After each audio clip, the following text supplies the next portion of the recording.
तो आज हम बात करने वाले हैं डॉक्टर्स की। जब हम और आप एक अनजान अनदेखे दुश्मन के डर से घर बैठे थे, डरे हुए थे, अपनों की सुरक्षा को लेकर चिंतित थे, उस वक्त कोई था जो ना अपनी जान की फिक्र कर रहा था और उसे सिर्फ अपनों की जान का मोह रोक पा रहा था। उस वक्त उसके लिए सेवा परमो धर्मा ही जीवन का ध्येय बन गया था। जी हां, हम बात कर रहे हैं उन मसीहाओं की जिन्होंने अपनी जान पर खेलकर लाखों करोड़ों लोगों को कोरोना जैसी काल के चंगुल से छुड़ा लिया। आज का दिन उन सभी धरती के भगवान को धन्यवाद कहने का दिन है जिन्होंने हमारी आपकी जान बचाते हुए अपनी जान की बाजी लगा दी। 1 जुलाई यानी डॉक्टर्स डे हमें याद दिलाता है कि डॉक्टर्स की हमारे जीवन में कितनी अहमियत है। तो डॉक्टर्स हमारे जीवन के रक्षक हैं और आपको बता दें कि जो हमेशा अपनी जान की परवाह किए बिना दूसरों की जान बचाते हैं और हमेशा बचाते आए हैं।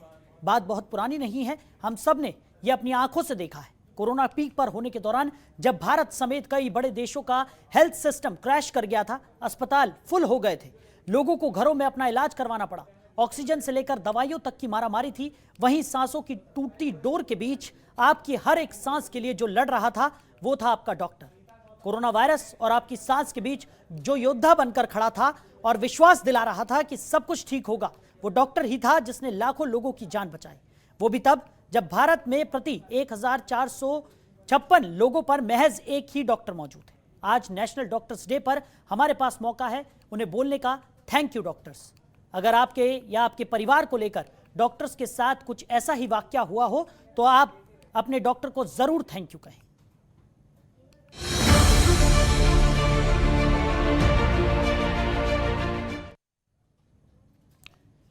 तो डॉक्टर्स डे यानी डॉक्टर्स को थैंक यू बोलने का दिन। तो हमारे साथ कुछ खास मेहमान भी इस चर्चा में शामिल होंगे। प्रोफेसर निर्मल गुप्ता जो कि एचओडी हैं सीवीटीएस पीजीआई के, वो हमारे साथ चर्चा में शामिल होंगे। साथ ही साथ डॉक्टर राकेश कपूर, डायरेक्टर मेदांता भी हमारे साथ इस चर्चा में शामिल होंगे। तो जनतंत्र टीवी में आप दोनों ही मेहमानों का बहुत बहुत स्वागत है और जनतंत्र टीवी की पूरी टीम की तरफ से डॉक्टर्स डे की शुभकामनाएं हम आपको सबसे पहले देना चाहेंगे। उसके बाद हम चर्चा की शुरुआत करेंगे। तो डॉक्टर राकेश कपूर, जिस तरीके से कोरोना काल की अगर हम बात करें, कैसा आपका एक्सपीरियंस रहा, सबसे पहले तो ये जानना चाहेंगे आपसे। कोरोना काल में हम सब जानते हैं कि जब फर्स्ट वेव आई तो हम लोग इतना प्रिपेयर्ड नहीं थे इस डिजीज के बारे में, हम लोगों को इतना ज्ञान नहीं था। फिर भी हम लोगों ने पूरी शिद्दत से, क्योंकि मैं अब एक कॉर्पोरेट हॉस्पिटल में था, हम लोगों ने पूरी शिद्दत से मरीजों की सेवा करी। फर्स्ट वेव जाने के बाद फिर सेकेंड वेव आई जो कि उसमें बहुत ज्यादा मरीज हमारे पास आए। हम लोगों के पास करीब 200 मरीज एक दिन में रहते थे और हमारा अस्पताल कोविड में कन्वर्ट हुआ था। तो मैं अपने सब डॉक्टरों का, पैरामेडिकल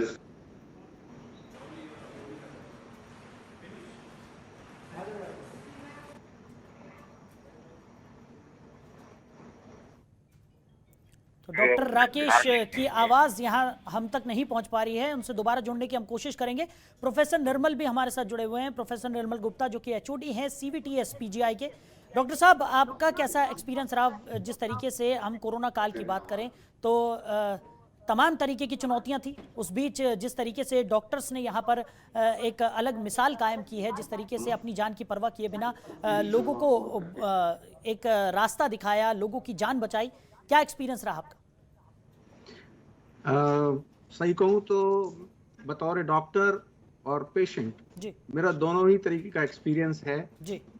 हमारे संस्थान को राजधानी कोविड अस्पताल में परिवर्तित किया गया था और हमारे जो डॉक्टर हैं, डॉक्टर धीमन जो कि डायरेक्टर हैं, उन्होंने पूरे उसकी पीजीआई की कोरोना से लड़ने वाली टीम की अगुवाई की। उस अगुवाई में हम लोगों ने लगभग 350 के लगभग हेल्थ केयर वर्कर्स इसके अंदर हमारे प्रभावित हुए, कुछ लोग शहीद भी हुए। खुशी की बात यह है कि कोई डॉक्टर इसके अंदर नहीं आया। तो स्थिति पूरी तरह से लड़ने के बावजूद बड़ी भयावह थी और सबसे बड़ा दुख का कारण ये है कि बहुत से ऐसे हमारे संस्थान के कर्मचारी, उनके परिवार के लोग और बाहर के बहुत सारे मरीज हम भर्ती नहीं कर पाए, क्योंकि जो दूसरी वेव आई वो इतनी भयावह थी, वो पहली वाली वेव से कई गुना ज्यादा थी और मरीज बहुत गंभीर अवस्था में आ रहे थे, आज भी आ रहे हैं। लेकिन अब थोड़ा सा वेव का पैटर्न बदल गया है जी। अब म्यूकोर और अनकंट्रोल्ड डायबिटीज और रीनल और हेपेटोरीनल फेलियर के पेशेंट्स ज़्यादा आ रहे हैं जी। तो अभी ये स्थिति पूरी तरह से कंट्रोल में नहीं आई है जी। और भय ये है कि कहीं तीसरी वेव यदि आई, जैसे कि डेल्टा प्लस वेरिएंट और लैम्डा वेरिएंट की बात आ रही है जी। जो कि बहुत ज़्यादा प्रभावित तरीके से लोगों को पकड़ती है, तो ये इसके लिए हम लोग तैयार हैं, हमारी टीम तैयार है जी। हमारे संस्थान के प्रशासक तैयार हैं और कोशिश करेंगे कि तीसरी लड़ाई भी यदि होती है जी। तो उसके अंदर भी पूरे अच्छे तरह से लड़ाई कमर कस के लड़ेंगे। जी। Doctor D K. Gupta CMD Felix hospital हमारे साथ जुड़ गए हैं। डॉक्टर अनीता गौतम जो कि मनोचिकित्सक हैं वो भी हमारे साथ इस चर्चा में शामिल हो गई हैं। आप दोनों ही डॉक्टर्स का भी बहुत बहुत स्वागत है जनतंत्र टीवी में और डॉक्टर्स डे की शुभकामनाएं आपको। तो डॉक्टर अनीता, आप एक मनोचिकित्सक हैं और जिस तरीके के हालात अभी पिछले कुछ समय में हमने देखे, कोरोना काल के मद्देनजर अगर बात की जाए, सेकेंड वेव ने लोगों के मानसिक स्थिति पर बहुत ज़्यादा प्रभाव डाला। किस तरीके से आप निपटी? क्या वो मोटिवेशन था जिसने आपको इस तरीके से अग्रसर काम के प्रति किया? देखिए, फर्स्ट वेव के अंदर भी काफी ज्यादा नेगेटिव प्रभाव लोगों की मानसिकता पर पड़ा था, पर उससे कहीं ज्यादा नेगेटिव असर सेकंड वेव पे आया क्योंकि एकदम से स्थिति बेकाबू जैसी हो गई थी। लोगों के हॉस्पिटल्स के अगर ऑक्सीजन अवेलेबल नहीं था, दवाइयों की मारामारी थी, कर्ज में कहीं ना कहीं लोग फर्स्ट वेव से जो टूटे थे अब फाइनेंशियल लॉस और ज्यादा बढ़ गया, तो नेगेटिविटी बहुत ज्यादा बढ़ गई थी। हम एज अ डॉक्टर लोगों के अंदर पॉजिटिव मैसेज फैला रहे थे। हम मीडिया के जरिए, जैसे काफी सारे प्रोग्राम हमने जनतंत्र के साथ भी किए थे, ऐसे अखबारों के जरिए हमने इनफैक्ट फोन कॉल्स पर भी लोगों से हमने संपर्क बनाए रखा। जो भी हमें कॉल करते थे हम उनको मोटिवेट करते थे, कोशिश करते थे कि कहीं ना कहीं वो नेगेटिविटी खत्म हो, पॉजिटिव आए, उनके अंदर एक पॉजिटिव वेव का संचार हो। हमने हमारी तरफ पूरी कोशिश करी थी और इनफैक्ट बीमार होने के बाद भी कई जो कोविड से रिकवर हुए थे वो भी कई लोग हमारे पास आए थे कि पोस्ट कोविड उनके अंदर डिप्रेशन के सिम्टम्स से, एंजाइटी के सिम्टम्स से, काफी सारे मेंटल डिसऑर्डर सिम्टम्स से, साइकोलॉजिकल सिम्टम्स, उनको भी ट्रीट करके हमने काफी मदद करने की कोशिश करी थी लोगों की। जी। Doctor D K. Gupta CMD Felix hospital भी हमारे साथ जुड़े हुए हैं। डॉक्टर गुप्ता, आपसे जानना चाहेंगे आपका कैसा एक्सपीरियंस रहा है इस पूरे कोरोना काल में?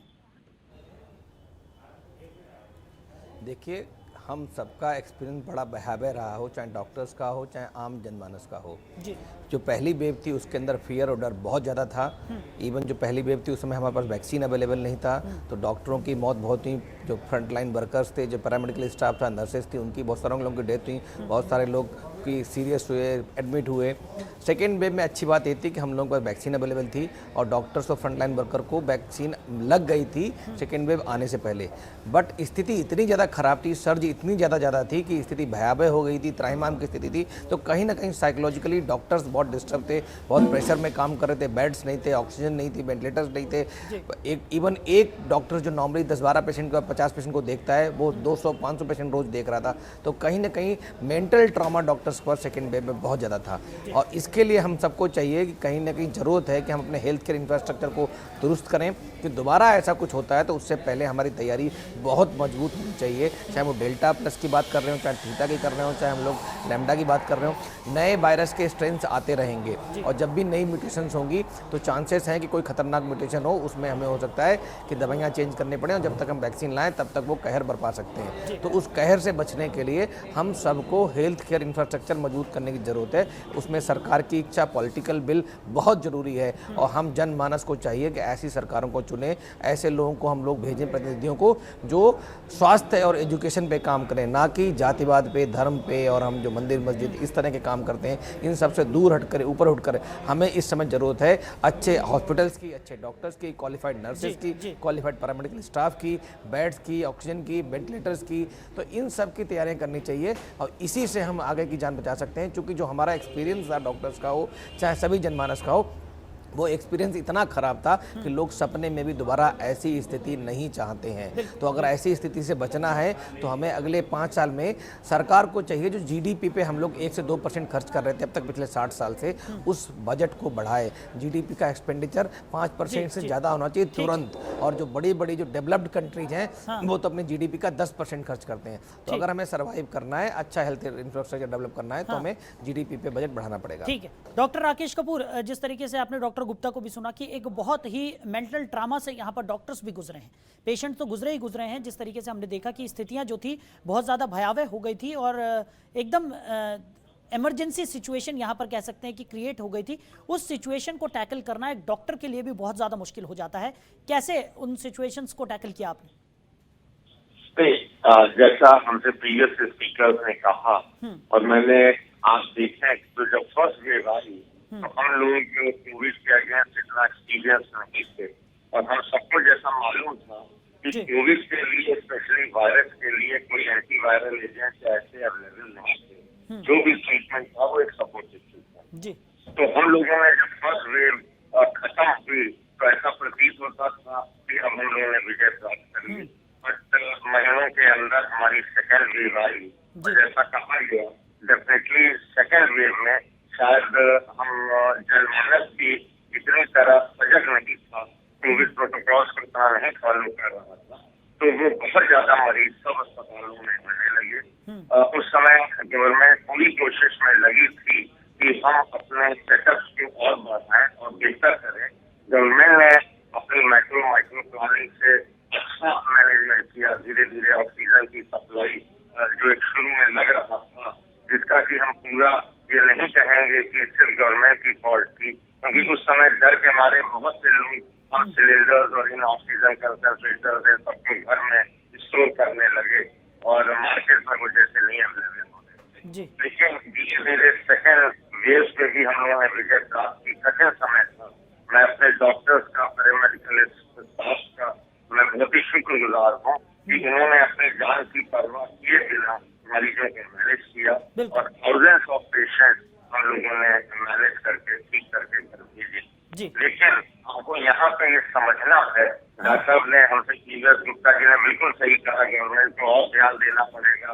हमको अपने जीडीपी का और पैसा इंफ्रास्ट्रक्चर, हेल्थ इंफ्रास्ट्रक्चर पे खर्च करना पड़ेगा, क्योंकि कोविड ही एक पैंडेमिक नहीं है और बहुत सी ऐसी डिजीजेस हैं जिसपे हम विजय प्राप्त कर सकते हैं। तो दिस इज द टाइम जो हम पहली चीज कोविड बिहेवियर जो प्रोटोकॉल्स हैं, अगर हम उसका अच्छा सा पालन नहीं करेंगे हम थर्ड वेव, फोर्थ वेव सब फेस करेंगे। लेकिन अगर हमको अपनी लाइफस्टाइल बदलनी पड़ेगी, हमको अपने पॉपुलेशन का ध्यान देना पड़ेगा, क्योंकि पॉपुलेशन हमारी जिस हिसाब से बढ़ती है, इंफ्रास्ट्रक्चर हमेशा छोटा पड़ जाता है। तो हमको बहुत ही ध्यान देना पड़ेगा। और इसमें ही मैं ये नहीं कहूँगा कि सरकार ही की रिस्पॉन्सिबिलिटी है कोविड से लड़ने की, हमारी जनमानस की भी रिस्पॉन्सिबिलिटी सरकार से ज्यादा है और मिलकर ही हम कोविड के ऊपर जीत कर पाए। ठीक है, प्रोफेसर निर्मल गुप्ता भी हमारे साथ बने हुए हैं। प्रोफेसर साहब, जिस तरीके से हमने अभी तक पूरी चर्चा की है, हम कोरोना के लिहाज से बातें यहाँ पर कर रहे थे कि किस तरीके की सिचुएशन रही, क्या क्या इमरजेंसी सिचुएशंस डॉक्टर ने टैकल की, कई तरह की चीज़ें हैं। आज पूरे देश भर में डॉक्टर्स डे मनाया जा रहा है, डॉक्टर्स को थैंक यू किया जा रहा है। कितना ज़्यादा मोटिवेशन यहाँ पर मिलता है और किस तरीके से आपके अंदर एक चुनौती से निपटने की वो जो ताकत होती है, जिसको लेकर एक पेशेंट एक अपने डॉक्टर पर भरोसा करता है और उस पर निर्भर रहता है पूरी तरह से इतनी बड़ी बड़ी सिचुएशंस में। और जिस तरीके की अभी कोरोना काल की अगर हम बात करें तो पूरी तरह से जो डॉक्टर्स थे उन्होंने अपने परिवार की चिंता यहाँ पर नहीं की, खुद की चिंता यहाँ पर नहीं की, सिर्फ और सिर्फ अपने पेशेंट्स के बारे में सोचा। क्या मोटिवेशन मिलता है इस तरीके के जब डेज हम सेलिब्रेट करते हैं? आज का दिन बहुत महत्वपूर्ण है। ये दिन हम लोग मनाते हैं डॉक्टर ध्यानचंद रॉय, जो 1 जुलाई 1882 को पैदा हुए थे। जी। और एक विचित्र संयोग है कि वो 1 जुलाई 1962 के दिन परम गति को प्राप्त हुए थे। तो उनका जन्म और उनका अंतिम दिन दोनों ही आज 1 जुलाई को ही हुआ था। वो इतने महान डॉक्टर थे, इतने महान देश प्रेमी और देश सेवक और फिलैंथ्रोपिस्ट से बोलते हैं वो थे कि उन्होंने अपना सारा धन और सारी संपत्ति देश के नाम कर दी थी। बहुत कम लोगों को शायद ये मालूम होगा कि वो पटना में पैदा हुए थे और हिंदुस्तान के उत्तर प्रदेश प्रांत के पहले गवर्नर थे जी। और उसके बाद वो वेस्ट बंगाल के दूसरे चीफ मिनिस्टर बने थे जी। वो एक बहुत ही अजीब बात लोगों को लगेगी, लेकिन सुभाष चंद्र बोस को उन्होंने कलकत्ता की मेयरशिप के इलेक्शन में हराया था जी। तो इतने पॉपुलर थे। तो ब्रिटिश मेडिकल जर्नल की एक रिपोर्ट में पढ़ रहा था जिसमें बीएमजे के एडिटर ने ये लिखा है कि वे शायद दुनिया के ऐसे एकमात्र डॉक्टर थे जी। जिनके मरीजों की संख्या दुनिया में सबसे अधिक थी। वो जब कभी ट्रेन में यात्रा करते थे और जिस जगह से वो गुजर रहे होते थे, ट्रेन स्टेशनों पे इतनी भीड़ होती थी उनसे मिलने वालों के लिए कि ट्रेनों को रुकना पड़ता था और वो हजारों मरीजों को देखा करते थे। चीफ मिनिस्टर बनने के बाद भी वे अपने कामों से थोड़ा समय निकालकर मरीजों को देखते थे, उनकी सेवा करते थे। आप लोगों ने एक फिल्म देखी होगी, गांधी फिल्म, जिसके अंदर 1931 में जब गांधी जी यशोदा जेल में वो पूना में अनशन कर रहे थे, 21 दिन का उनका अनशन था जी जी। तो उनके साथ में जो डॉक्टर सेवा कर रहे थे वो डॉक्टर विधान चंद्र रॉय ही थे। तो इतने महान शख्सियत को हमारे देश ने 1961 में भारत रत्न से नवाजा था। डॉक्टर विधान चंद्र रॉय ही थे जिन्होंने इंडियन मेडिकल एसोसिएशन की स्थापना की थी जी। इंडियन मेडिकल काउंसिल की स्थापना की थी और ये दोनों ही संस्थान आज हम जानते हैं कि देश की मेडिकल की सर्वोच्च संस्था है। सरकार ने उनके नाम से उनके जन्मदिन पर विधान चंद्र रॉय नाम का एक अवार्ड घोषित किया है और वो सिर्फ डॉक्टर्स के लिए नहीं है बल्कि आर्ट्स, पॉलिटिक्स, फिलॉसफी और दूसरे उसके अंदर भी मिलता है। बहुत ही महान शख्सियत का जन्मदिन भी है और आज उनको श्रद्धांजलि देने का भी दिन है जी। और इसीलिए भारत सरकार ने देश के हर एक डॉक्टर का मनोबल ऊंचा करने के लिए शायद ये दिन नेशनल डॉक्टर्स डे के नाम से मनाने की घोषणा की जी। डॉक्टर अनीता गौतम जी, डॉक्टर अनीता गौतम हमारे साथ हैं। अनीता जी, आप खुद एक मनोचिकित्सक हैं। पेशेंट्स की मनोस्थिति के बारे में तो आपने कई बार चर्चा की होगी। कई पेशेंट्स आपके पास ऐसे आए होंगे जिनको बहुत ज़्यादा ज़रूरत होगी एक मोटिवेशन की और आपने बहुत ही बखूबी से उन पेशेंट्स का यहाँ पर ट्रीटमेंट किया होगा। लेकिन एक डॉक्टर के लिहाज से अगर हम बात करें तो बहुत ज़्यादा जब पैनिक सिचुएशन आ जाती है, जिस तरीके से अभी कोरोना काल यहाँ पर की सेकंड वेव जो है वो गुजरी है और बहुत भयावह स्थिति यहाँ पर बन गई थी, तो उस दौर में आप अपने आप को कैसे स्टेबल रख पाते हैं? किस तरीके की वो चीज़ें होती हैं जिससे एक डॉक्टर अपने पेशेंट्स का पूरा ख्याल रखता है अपनी चिंता किए बिना? ऐसी स्थिति इनफैक्ट हमारे साथ भी हुई थी। मैं, मेरे हस्बैंड और मेरे फादर इन लॉ, हम तीनों साइकेट्रिस्ट थे और जब ये वेव आई थी तो मेरे father in law he was admitted in hospital. In fact वो बहुत ज्यादा क्रिटिकल थे और मेरे हस्बैंड उस समय उनके साथ ही लगे हुए थे हॉस्पिटल में। हम लोग ऑनलाइन पेशेंट्स देख रहे थे, हम पेशेंट्स को मोटिवेट कर रहे थे कि नहीं ये समय भी निकल जाएगा, जबकि अंदर ही अंदर हम जान रहे थे कि हम उस स्थिति से कैसे जूझ रहे हैं। हमारे पेरेंट्स, हमारे फादर इन लॉ जब वहाँ पे एडमिट है तो हमें हर पल इस चीज का डर था कि आगे क्या होगा, आगे स्थिति कैसी होगी। और वही स्टेबल रहकर हम कोशिश कर रहे थे कि हमारे पेशेंट्स को हम स्टेबल कर पाए, उनको वो चीज मोटिवेट कर पाए, उनके हम प्रॉब्लम्स को सुने। वो जो हमारे साथ रो रहे थे, जो हमारे साथ अपना दुख बांट रहे थे, हम उस चीज को सुने, हम उनकी काउंसलिंग करें। तो काफी ज्यादा आपको मेंटल स्टेबल होने की जरूरत है कि जब आप अपने आप को भूलकर सामने वाले का दुख समझे, उसको समझाए, उसको उस चीज से बाहर निकाले। तो सबसे बड़ा मोटो तो हमारा यही था कि एक हमारा हमारा सपोर्ट सिस्टम, हमारा फैमिली एक बहुत बड़ा सपोर्ट सिस्टम होता है। इनफैक्ट सारे डॉक्टर्स के अंदर अगर डॉक्टर्स बाहर जा रहे हैं तो पीछे उनकी फैमिली, उनका एक सपोर्ट सिस्टम है जो उनको मोटिवेट करता है कि अगर आप वापस आओगे तो वो किस तरीके से खुशी जाहिर करते हैं कि आप जा रहे हो काम करने तो हम आपके साथ हैं, हम आपके पीछे हैं। अगर हस्बैंड बाहर जा रहा है तो वाइफ है कि नहीं हम घर पे आपका इंतजार कर रहे हैं, हम बच्चों को संभाल दें। अगर वाइफ वर्किंग है तो उनके हस्बैंड संभाल रहे, उनके पेरेंट्स संभाल रहे, उनके father in law, mother in law, जो भी सपोर्ट सिस्टम उनके साथ घर पे है, अपने साथ आप बात करते हैं, अपनी शेयर करते हैं अपनी चीजों को अपने फैमिली मेंबर से, अपने फ्रेंड से। यही एक कुछ मोटिवेशन चीजें होती हैं जो हमारे स्ट्रेस को कम करते हैं। कई बार हम बात करते हैं अपनी चीजों को, स्ट्रेस को कम करने के लिए, तो शेयरिंग और कम्युनिकेशन फैमिली के अंदर बहुत ज्यादा जरूरी है कि हम अपने दुख को कम कर सके और हमें वो एनर्जी आए। इनफैक्ट ये जो छोटे छोटे गैस्चर्स होते हैं, जैसे कि एक बहुत अच्छा गैस्चर है जनतंत्र टीवी की तरफ से, जो हमें और मोटिवेट करता है, हमें और एनर्जी देता है कि नहीं हम इसी तरीके से आगे काम करते रहें। जी बिल्कुल बिल्कुल। डॉक्टर अनीता, आपका जितना भी शुक्रिया अदा की जाए, आप तमाम डॉक्टर्स का जितना भी शुक्रिया अदा किया जाए वो कम है। जनतंत्र टीवी भी बस यही एक छोटी सी पहल कर कोशिश कर रहा है कि आज के दिन पूरे देश भर में डॉक्टर्स डे मनाया जा रहा है, तो जनतंत्र टीवी भी आपको डॉक्टर्स डे की शुभकामनाएं देता है यहाँ पर। और एक छोटी सी पहल यहाँ पर की गई है कि डॉक्टर्स के जो एक्सपीरियंस है वो भी हम जनता के सामने ला पाएँ, ताकि जनता को भी पता चल सके कि इतनी पैनिक सिचुएशन में एक डॉक्टर कैसे डील करता है। डॉक्टर गुप्ता, जिस तरीके से हम चर्चा कर रहे थे, प्रधानमंत्री नरेंद्र मोदी ने भी आज डॉक्टर्स के लिए अपना संबोधन दिया, एक मोटिवेशनल स्पीच उन्होंने दी, साथ ही साथ उन्होंने भगवान का दूसरा रूप डॉक्टर को बताया और उन्होंने साफ तौर पर कहा कि जब कोई विकल्प किसी के पास नहीं बचता तो वो डॉक्टर का ही सहारा लेता है। तो इस तरीके की जब एक पहल की जाती है, प्रधानमंत्री, देश का प्रधानमंत्री आपको ग्रीट कर रहा है यहाँ पर, और जिस तरीके से देश के प्रधानमंत्री की तरफ से आपको इतने अच्छे अच्छे शब्द यहाँ पर कहे जाते हैं, कैसा लगता है?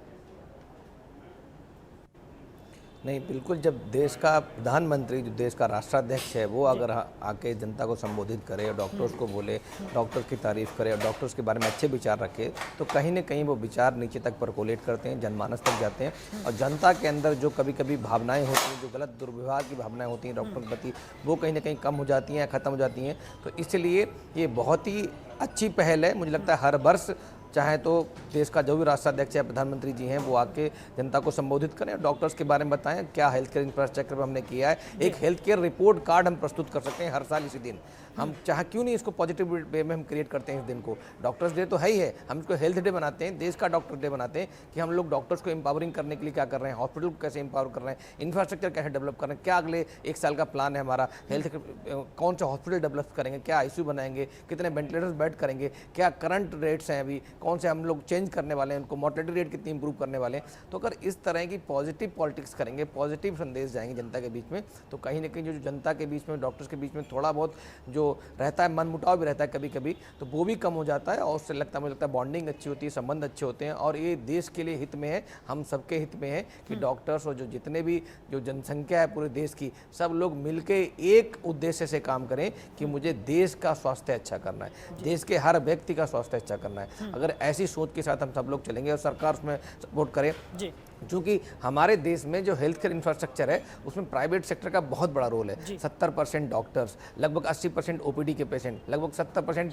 इंडोर पेशेंट जिनका ट्रीटमेंट होता है, इसके अलावा 70-80% नर्सेज सारी प्राइवेट हेल्थ केयर सेक्टर में आती हैं। तो इसलिए सरकार को एक PPP model, private public health care model develop करना चाहिए, क्योंकि इतना बड़ा इंफ्रास्ट्रक्चर सरकार एक दिन में खड़ा नहीं कर सकती है। ऑलरेडी इस्टेब्लिश्ड इंफ्रास्ट्रक्चर है प्राइवेट सेक्टर में, उनको सपोर्ट करके, उनको एम्पावर करके कहीं ना कहीं हम लोग चाहें तो देश का जो विजन है वो क्रिएट कर सकते हैं, उसको हम लोग क्या करते हैं, प्राप्त कर सकते हैं। तो यही तरीका है इस समय, इस डे को मुझे लगता है और अच्छे से, एक अभी तो हम प्रतीकात्मक रूप से मनाते हैं कि हम डॉक्टर्स को हम वो सम्मान देते हैं, डॉक्टर्स की सेवाओं का सहयोग के लिए हम बोलते हैं उनको, बट कहीं ना कहीं हमें इसको जोड़ना चाहिए कि हमें इस दिन करना क्या है, क्या प्लानिंग करनी है अगले 1 साल की, 1 साल में क्या हम डिफरेंस क्रिएट कर सकते हैं समुदाय में।